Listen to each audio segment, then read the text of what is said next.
June 2020, Munich. Marcus Braun, trusted by millions of investors, seen as a financial genius, was the face of Wirecard, one of the most admired CEOs in the tech world, until, in the blink of an eye, his empire collapsed. We saw the biggest stock market scandal in recent German history. $24 billion gone, and with it, the dreams of everyone who believed in him. How does something like this happen? Stick around, because this is the insane story of the biggest fraud you've probably never heard of. Wirecard's story starts with an idea that, on the surface, looked like the perfect example of modern financial success. Founded in 1999 in Munich, Germany, it began as just another tech startup in a fast-growing industry. Their goal? To make digital payments easy, fast, and seamless. With e-commerce exploding, Wirecard knew it was in the right place at the right time. The company quickly set itself apart by offering online payment processing, a critical service that allowed businesses to process payments without needing complex systems or banks. But Wirecard wasn't just a simple payment processor. From day one, it understood that trust was the most powerful currency of all, and it worked hard to build that trust, carefully and strategically. Wirecard wasn't afraid to target markets that others had dismissed as too risky. They went after industries like online gambling and adult websites, sectors that traditional banks wouldn't touch due to reputational concerns. But Wirecard saw these as golden opportunities, and they seized them. While other companies wouldn't touch the risks, Wirecard became the lifeblood for businesses deemed too risky by others. The company started small, but ambitious. It wasn't until 2002, when Marcus Braun, a young, charismatic entrepreneur, joined Wirecard, that things really began to accelerate. Braun didn't just see a payment processor in Wirecard, he saw the potential for a global fintech empire. By 2004, Braun was CEO, and under his leadership, Wirecard became something much bigger than just another payment company.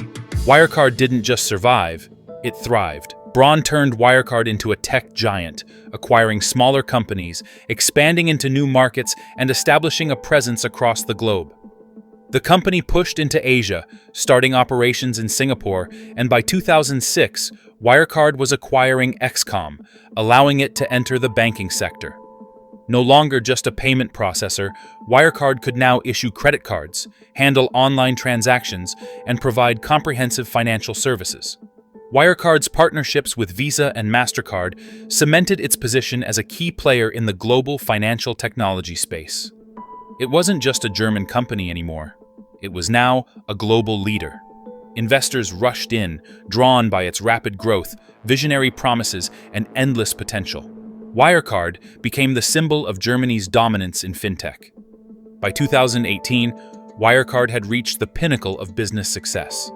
It was added to Germany's prestigious DAX 30 index, joining the ranks of the nation's most influential companies.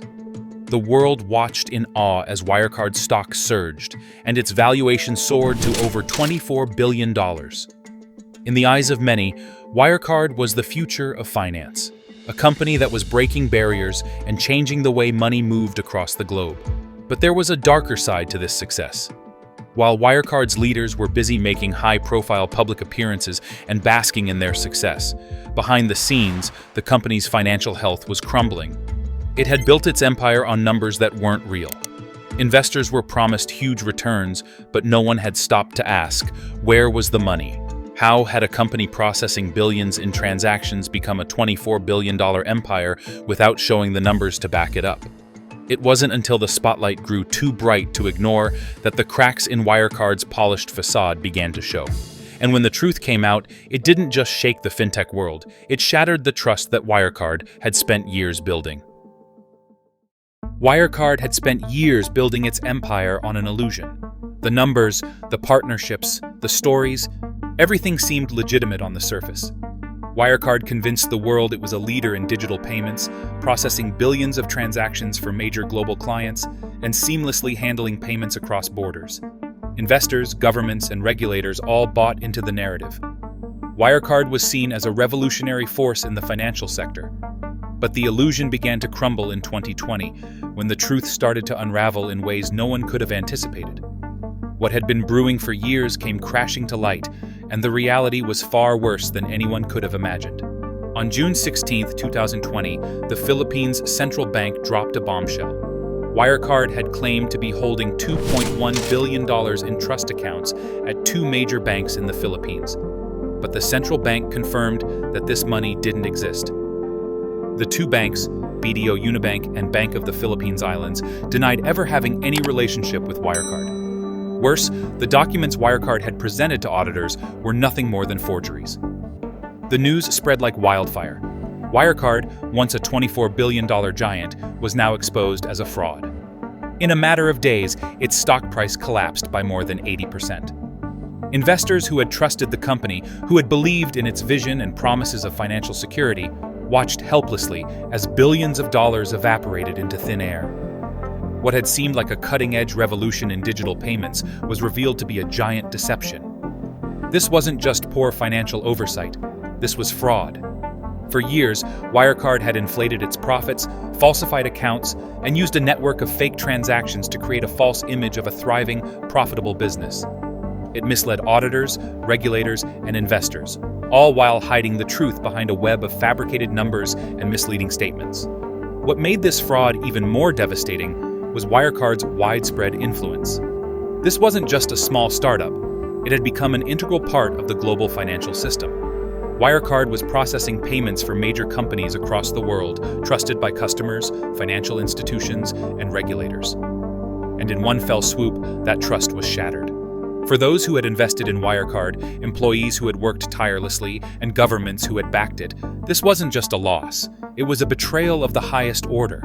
The company's leadership had spent years building a house of cards, and once it collapsed, everything came tumbling down. As the investigation progressed, it became clear. The $2 billion hadn't just vanished. It had been fabricated from the start. Documents, accounts, and contracts were all created to maintain the illusion. For years, Wirecard had deceived the financial world, and now the truth was finally coming to light. Braun, the CEO who had built Wirecard into a global powerhouse, now found himself under intense scrutiny. The very man who had once been celebrated as a financial visionary was now at the center of a financial storm, unlike anything the world had ever seen. And yet, despite the overwhelming evidence, Braun and his executives continued to deny any wrongdoing. Even as Wirecard's empire crumbled, they insisted they were the victims of a grand conspiracy. But the truth was inescapable. Wirecard had operated on a lie that had now been exposed in the most catastrophic way possible. Under the eyes of BaFin, the German Financial Supervision Authority, we saw the biggest stock market scandal in recent German history. And as you have explained to your listeners, BaFin was more busy with pursuing journalists who wrote about the dodgy business practices of Wirecard. As the financial storm surrounding Wirecard intensified, Marcus Braun, the company's charismatic CEO, was thrust into the center of the scandal. For years, Braun had been the face of Wirecard, seen as a visionary who built a $24 billion empire on promises of innovation and global success. He was the epitome of confidence, power, and control. He had mastered the art of the pitch, captivating audiences at conferences and forums, presenting himself as the man who would revolutionize digital finance. But as the truth about the $2 billion fraud began to emerge, Braun's carefully constructed image started to crack. The finances of Wirecard, once hidden behind fabricated documents and inflated numbers, were now exposed. The man who had been celebrated as a pioneering leader in Fintech was now at the heart of one of the largest corporate frauds in history. In an attempt to salvage his reputation and calm the panic that was sweeping through investors and the global financial community, Braun released a video statement shortly after the news broke. His tone was calm, measured, as if he were still in control of the situation. I think we have a tremendous growth development before us. We have big innovations before us. So this is what we concentrate on. I do not too much look into controversies, but my message is I think we have a very strong year before us. We are concentrated on technology innovations. But Braun's statement only raised more questions, especially as the full extent of the deception began to unravel. It was becoming clear that this wasn't just a case of poor management or accounting errors, it was a massive, deliberate fraud. For years, Wirecard had been fabricating documents, inflating profits, and hiding losses. The company's financial structure had been built on lies, and now those cracks were wide open for everyone to see. Braun's words only added to the doubt. Was he truly unaware of the fraud unfolding under his leadership, or was he complicit? How could a CEO with such a vast global presence be so out of touch with the reality of his own company?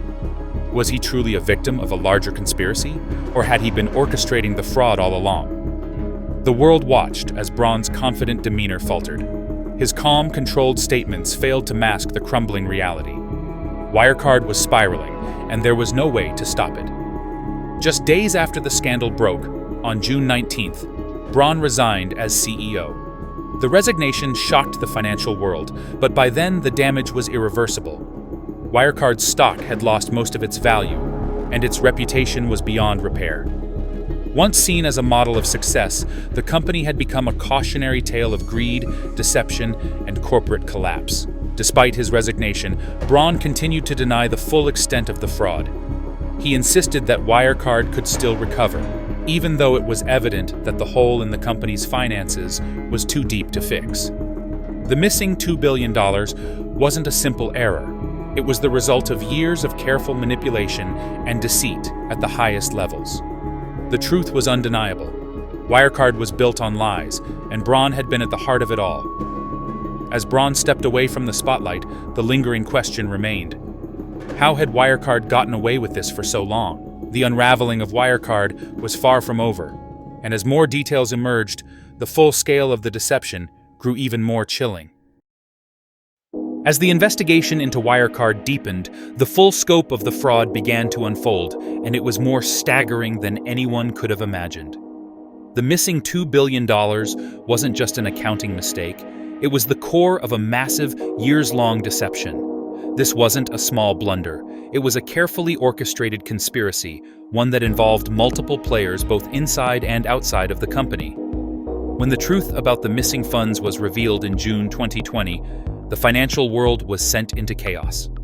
Questions flooded in. How had such an enormous fraud gone undetected for so long? How had Germany's most trusted financial regulator, BaFin, failed to spot the red flags? And perhaps the most haunting question of all, who else was involved in this scandal? The answer to that last question began to take shape when Marcus Braun, under intense pressure, was arrested by German authorities on June 23, 2020. The man who had been celebrated as the genius behind Wirecard's meteoric rise now stood accused of fraud, market manipulation, and falsifying financial records. It was a punch to the gut for the company that had once been hailed as the future of finance. But Braun wasn't the only one under investigation. The probe uncovered a dark truth.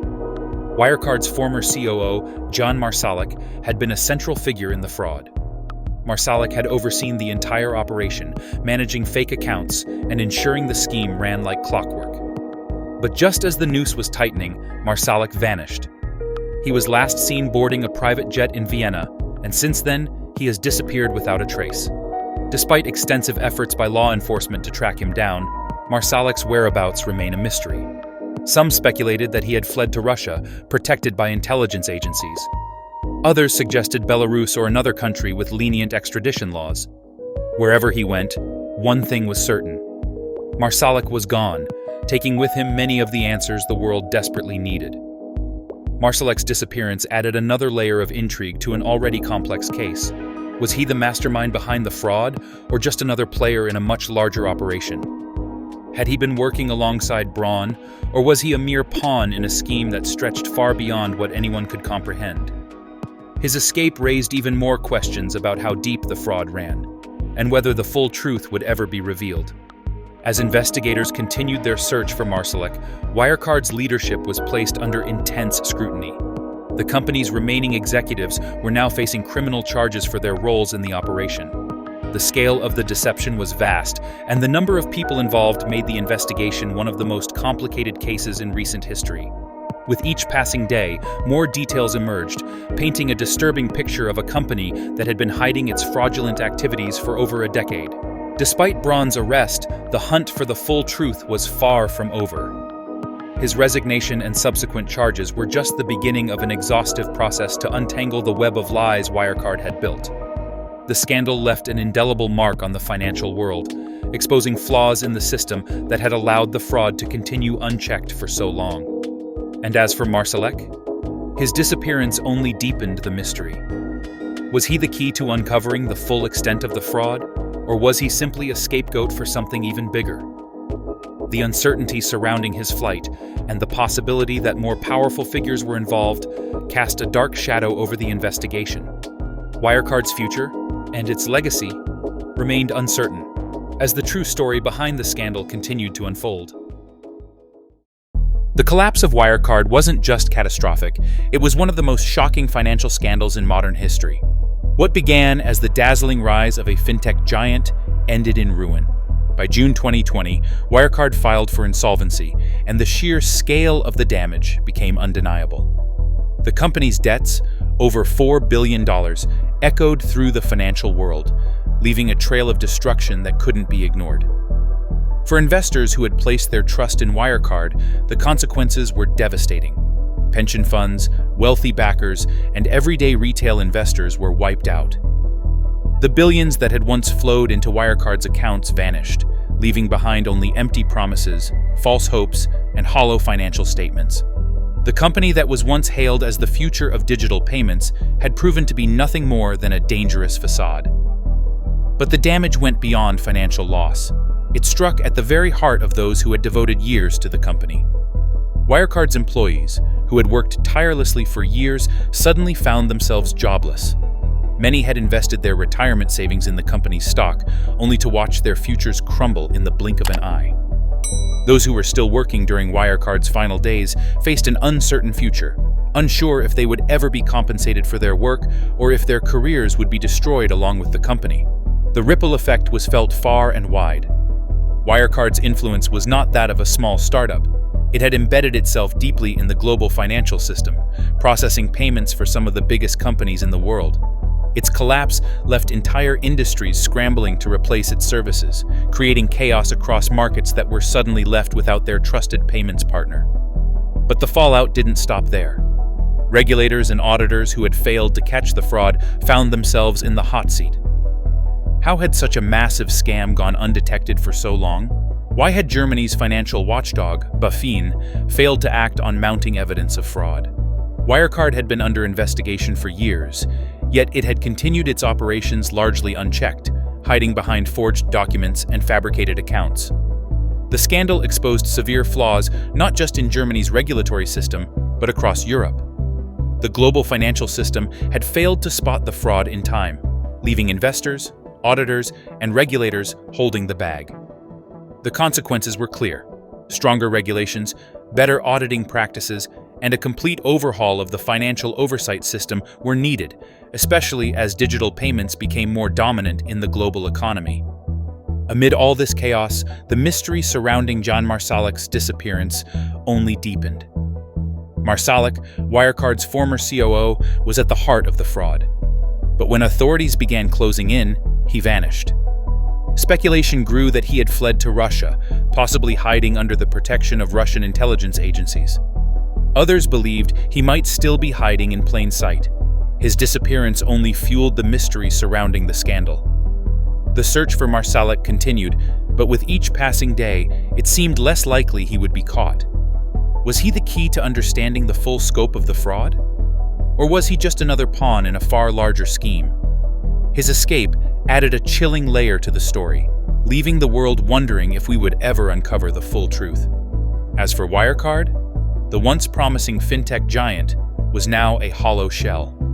Its assets were sold off, operations dismantled, and its executives, including Marcus Braun, were facing criminal charges. Yet, the full extent of their involvement and the possibility of other powerful figures being involved remained unclear. The investigation promised more revelations, but by then, the damage to Wirecard's legacy was already irreversible. The financial world had been rocked, and the lessons learned from Wirecard would echo for years. How had a company that seemed so legitimate, so trustworthy, managed to deceive so many? What changes were needed to ensure this never happened again? Wirecard's fall may have ended in insolvency, but its repercussions are still being felt today. The scandal remains a cautionary tale for the financial industry, one that underscores the critical need for transparency, accountability, and trust in the systems that govern global finance. The story of Wirecard is far from over. What changes need to be made to make sure this never happens again? Let us know what you think in the comments below. What's the biggest lesson to take away from Wirecard's fall?